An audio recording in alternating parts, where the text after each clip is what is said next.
This is going to be one of the biggest stories of the January transfer window, and I would suspect it is resolved sooner rather than later. That's because there is a release clause in the contract of Antoine Semenyo that stands at £65 million.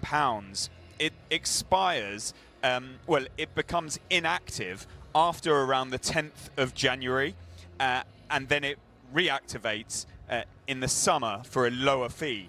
And that's why I say sooner rather than later, because if he is going to move, it would need to be in the early stages of the window. And we should hear more in the coming days or the next couple of weeks.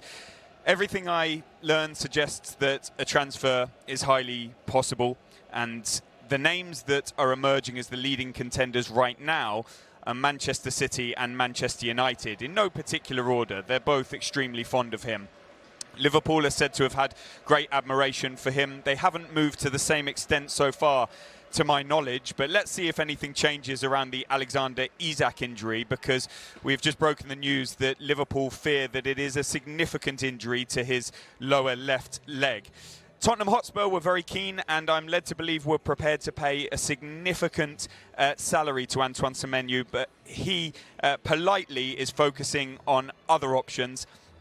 Namely, it seems City or United, and he will have to make a decision around that. I think Arsenal might have looked at the situation, but more towards the summer, and I don't think he's willing to wait until that point. So there'll be considerations around City in terms of they play Champions League football, they compete for trophies, but would he get a place in the team? What's the future of Pep Guardiola at Manchester United? No European football. They're at a bit of a low ebb, but they are rebuilding and they have pull in their own right.